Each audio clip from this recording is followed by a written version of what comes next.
Hi, welcome to Living in El Paso, Texas. My name is John Pena, and in this episode, we are so pleased to have with us a guest. I know I don't have a ton of guests that often. We need to do it more. But with me today is Mike Nelson. He is a meteorologist. He's been a meteorologist for 19 years, and he's relatively new to El Paso. Yep. Been here about a year and a half.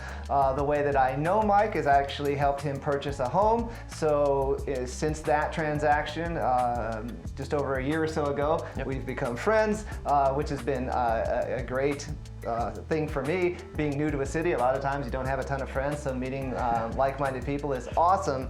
But what we're going to do today is we're going to talk a little bit about the weather in El Paso, because I always blab about it, about how great it is here, but I figured it might be a little more useful for folks if we actually, had a true meteorologist on to kind of give us, a little bit more of the details. So, Awesome. Mike, thank you for being here. Happy to be here. Thank you for having me. Absolutely, yeah, we're glad to have you. So, we've been talking about doing this for a while, so now Yes. we're making it happen. So, let's go ahead and we're going to jump right into it, basically. And so, I've kind of told Mike, look, we don't want to get super in deep, but having an understanding of how the geography and we are in a desert climate and how it all plays out, it's pretty important, especially if you're thinking about moving here. So, Absolutely.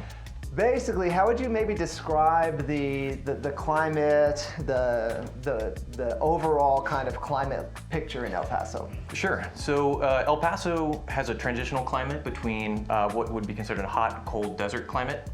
That means we experience hot, dry summers and kind of cool to mild but dry winters. We're considered high desert here, meaning we sit above 2,000 feet above sea level. Seasonal weather, I know we're going to talk a little bit about that, right? So the windy season typically starts around March and runs into May. The reason we have that windy season during this time of the year is because we have high pressure that sets up to our east. We get lows that come in off the Pacific, and they move into the Rocky Mountains, which increases the pressure gradient over our region. You can kind of think of the pressure gradient as a river. When a river is nice and wide, it's calm, right? And as that river narrows, what happens? More rapids. Rapids. Yeah, the water absolutely. picks up speed, right? The same thing is with the pressure gradient. The tighter that pressure gradient, the more wind that has to try and get through that narrow space like a straw. That's when we start to see our highest winds.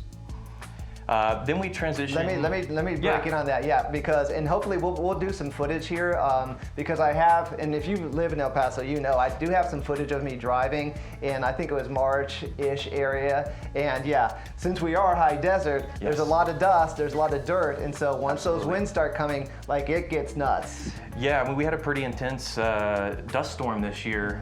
It kind of stopped traffic on I-10, I believe, for a little bit. Visibility got down to near zero. So yeah, it is a big factor to think of. Absolutely, and the weather's still kind of, like, the weather is actually, like, temperature-wise, it's nice during that time. Oh, it's very nice. But, yeah, it's very nice. Yeah.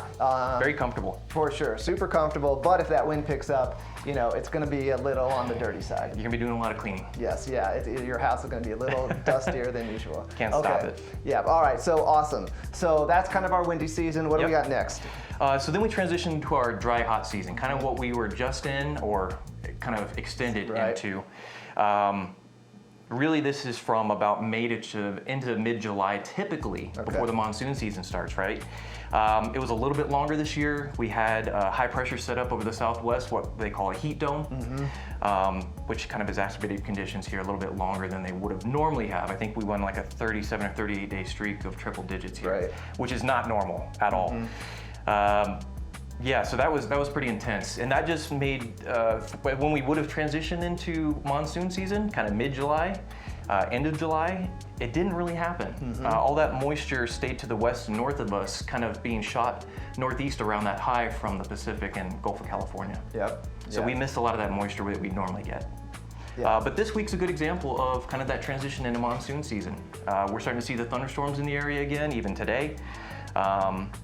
And then, yeah, we do jump into monsoon season, typically July, and that's going to last till about September. For sure, and let me jump in on that too.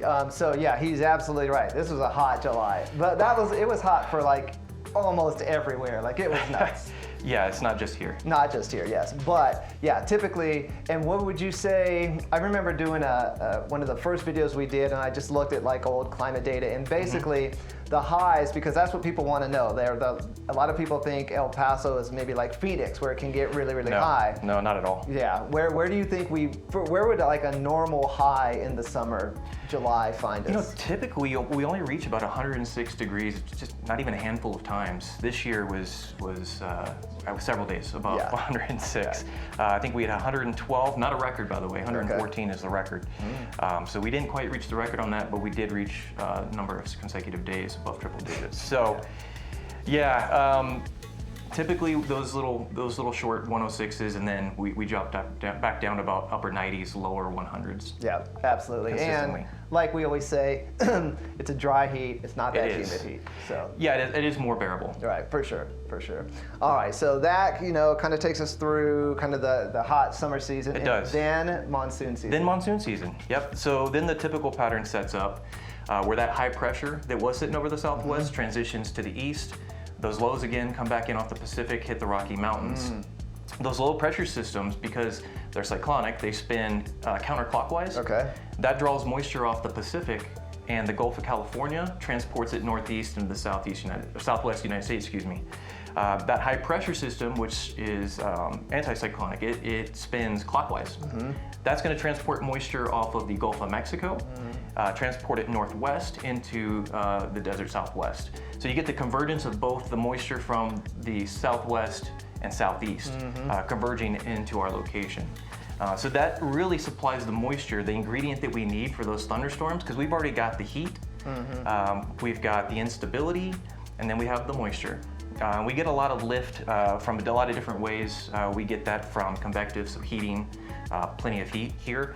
We're also going to get it from convergence, the convergence of those winds coming off from around the high and low pressure systems converging over our area. That provides lift. And then we also get what's called orographic lift. And that's just as it sounds, it's from large terrain features, in this case mountains here. Okay. So you get several ways. That's why you see a lot of the thunderstorms blowing up over the mountains. They'll kind of dissipate as they move past the mountains. Gotcha. Yep. Okay, so that's kind of monsoon season, August, September, October-ish? Yep, that's correct. And I've said this a million times, but we're talking monsoon, it's kind of a dramatic word, but people have to keep in mind, 10 inches of rain is our average, I think, a year, more or less. And so, yeah, the monsoon season, I love monsoon season just because, like, in a desert, it's so nice actually to get some water. It's great. Yeah. And the cloud cover. The cloud cover does, it's surprising how much cooler it gets once the monsoon season starts. Especially that transition from being so hot. That cloud cover really does help cool down the temperatures here. Makes it very nice, especially at night. Definitely, yeah. And now this is just, I just kind of thought about this, but I've always been curious. I think neither one of us were here during this time, but I think in 2006, there was a massive flood here. Like there's pictures of like people in canoes on the street. Oh yeah. Well, like how does something like that happen? Like. So I believe 06 was an El Nino year as well. Okay. We didn't quite see it for this one, unfortunately. It's just the pattern set up perfectly. Okay. That kind of convergent boundary where all that moisture converges between those two systems probably aligned right over the top of us, and we just saw kind of a train of thunderstorms happening then. Just very large scale type thunderstorms. Okay, yeah, that makes sense. Yeah. So yeah, that was a unique event as well. So, all right, so that takes us through September, October, kind of getting into fall. What do we see after that? So really not a whole lot in the fall, surprisingly. From about September into November, not a whole lot of significant weather events. It starts to cool down, it starts to feel really nice here. You get that fall feeling, which is really nice. So not a whole lot going on then. Yeah, for sure. Yeah, that's when it's really nice, quite honestly, typically. It is. Okay, anything in store? How does our December, January, February look? That's going to be a great question. That's going to kind of play into what we're going to talk about here very soon. So winter is typically from about November to February. Okay. We do get occasional snowfall. We still get a little bit more rain that time of year as well. Hopefully no freezing precipitation type events, no freezing rain or freezing drizzle events. That would be nice because the roads do get pretty crazy here. And I know they do have snow removal here in the city of El Paso. Okay, I didn't know that actually. Yeah, I believe they're divided into like 65 zones. Okay. I'm not quite sure how many trucks they have, but Okay. they do have a fleet, Okay. apparently, is what I'm told. So this year's going to be interesting. We're going to talk a little bit about it with it being an El Nino year and why that happens. But it's going to be interesting to see what kind of weather events we get because we are going to be more moist and more cool. Okay.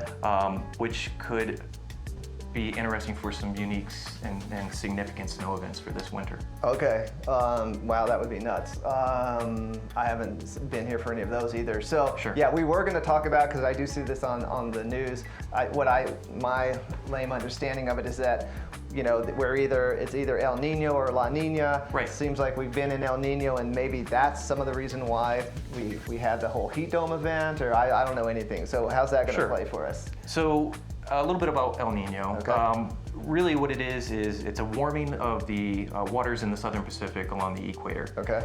Typically the trade winds keep that warm water in the western Pacific, but in an El Nino year, those trade winds, those easterlies, weaken pretty Okay. substantially, sometimes even reverse. What that allows to happen is that warm water that's typically stuck in the west is transported eastwards to the west coast of the Americas. That allows the jet stream to kind of pull a little bit farther south Okay. and transport moisture across the desert Southwest, Texas, and into the Gulf Coast states. This usually peaks around November into February, right when our winter happens. Okay. Because we are going to be wetter and also a little bit cooler, that's why I say we really need to watch out for the possibility of some significant winter events this winter. Wow. So basically, I'm assuming that means basically maybe it's actual real snowfall, or Yeah, it is a good chance. It really depends on how strong this El Nino gets. Right now, it's not too strong, but they are projecting that it will be a moderate to strong El Nino year. And if that happens, then yes, we absolutely need to be prepared for that. wow. Well, that'll be interesting. Yeah. I can already hear people from El Paso talking, and because if I have been here a couple of times where we just got the lightest bit of snow, Yeah. and it was a bit of a mess as Yeah. far as people driving. Yes. And I mean, if you've never driven in snow, how do you know how to drive in snow? Sure. And I would say probably most people here haven't, and so Absolutely. yeah, that'll make things interesting. And El Paso doesn't Yes. have a great reputation for being great drivers to start with. So Yeah, no comment on mix in- that one. Yeah, snow. Okay, well that's going to be. I guess we'll see Yes. how that all plays out. Yeah, I guess play this back in, after winter time. Let me know if I'm right or wrong. Yeah, for sure. It'll make for great footage though if we get snow in El Paso. Okay, so one last topic that we want to come up with here and talk a little bit about, because like I said, I am a real estate agent. This YouTube channel promotes El Paso as a great place to live, which I believe it is. However, if climate change continues to impact our weather, then I'm going to feel bad if I told everybody, hey, move to El Paso, it's great, and then all of a sudden, the whole thing falls apart. So, any thoughts on how climate change might affect us? Yeah, so that's a pretty loaded question, I guess. Yes. Yeah, there's a lot that goes into that. If you look at current trends, we are in a warming trend, right? They're projecting, anywhere from 3 to 6 degrees of warming, over about 100 years. And I think with that, I think in general, what we can expect is to have probably an increased frequency in heat waves, more intense, lasting longer. I think that's more for kind of the desert Southwest in general. I think, probably a slight temperature increase, but that also brings a lot of other issues with it, right? We got to start thinking about infrastructure, agriculture, the heat stresses that it puts on people, heat stroke type related issues, heating, cooling type stuff as far as infrastructure, like I said, goes. And then, of course, the big one is water resources. And we have actually 2 pretty big aquifers here, the Waco and the Mesilla Bolsons, and they're pretty large. I think we're pretty safe here in El Paso when it comes to water resources. But when you're talking about things like the Colorado River, which supplies a lot of the water to a lot of the Southwest states, it's going to be a topic that's going to be brought up a lot more. So I'd say for here in El Paso, it's fine. And then we have the benefit of being high desert too, so it does stay a little bit cooler. Yeah, good. Yeah, I think that's good common sense kind of thinking, because yeah, obviously it does seem like things are getting hotter. Yes, So absolutely. Yeah, I think that's great. So I think we're going to leave it right there. Okay. But I would be amiss if I didn't take an opportunity to ask you, as somebody who has recently moved to El Paso, Sure. just kind of what your impressions are. What are your thoughts? How's El Paso treating you guys? So we actually love El Paso, I'm not Awesome. gonna lie. I also came from North Dakota. So I went from the Canadian border down to the Mexican border. So I went from negative 65-degree winters to this. So this is fantastic. From a small town to what I consider a bigger town. The food is fantastic. The people are so amazingly nice. We have never said a bad thing about this place. Within 4 hours, you have a lot available to you. If you like the outdoors, there's plenty available to you. Like I mentioned, there's great restaurants, probably some great nightlife as well. And downtown looks phenomenal. I hope they keep refurbishing that and continue on those projects, because it is very well maintained. Yeah, for sure. Yeah. Yeah, it's a clean city. It is. You know, and Yeah. the people are nice. Like we all say that, but it's true. Like It is. Yeah. Absolutely, 100%. okay. All right. Well, we're gonna wrap it up there, Mike. Thank you so much for absolutely, joining man. us. Happy to be And there's I think a much more kind of experienced person giving us what the weather's like, instead of just a real estate agent being like, "Hey, it's great, trust me." So with that, we'll leave you guys, and Awesome. we'll see you in the next episode.